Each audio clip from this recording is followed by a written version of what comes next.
Back then, many places around America were segregated, which means that white children and black children couldn't go to the same schools. In 1954, the Supreme Court said that schools should be integrated, which means that white children and black children should go to the same schools. It took years for many white children to open the doors to black.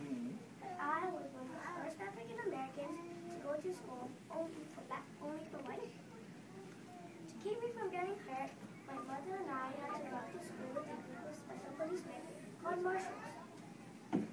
Many parents didn't want their children to go to school in black, so they kept their children home. For months, I was the only student in my first grade class. Slowly, the white children started to come back.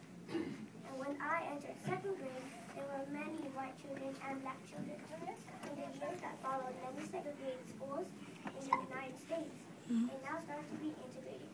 I am really religious, and I am proud of what I have done.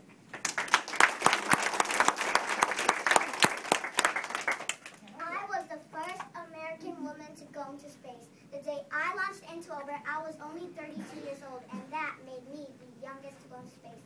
One time I beat 1,000 other applicants just for a spot into NASA's an astronaut program. I was the only woman who took responsibility as a capsule communicator. I can manipulate a mechanical robot arm better than anyone else. Before I became an astronaut, I always hoped and dreamed of becoming one. I am Sally Ride. She's not shy. Of any figure skater in U.S. history, I won 43 medals, including 5 world titles, 9 U.S. titles, and 2 Olympic medals. I was honored as Sportsman Women of the Year.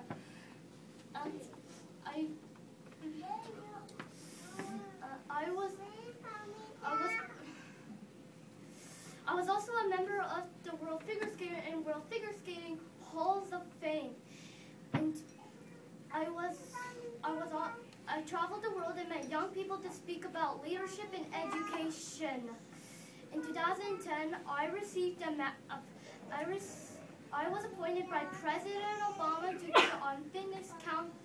to be a President Council of Fitness. In May of 2011, I received a master's degree in international studies. I am Michelle Kwan.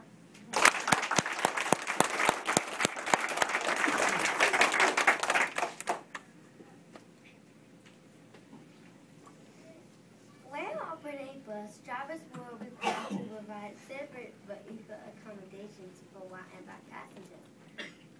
This was accomplished with dividing roughly in the middle of the bus, separating white passengers and African American passengers.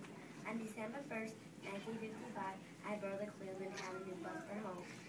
I took a seat in the first several rows designated for white passengers. I was told to move to the back of the bus, but I refused. I stood for all the rights of black Americans, and I am proud. I am Rosa Parks.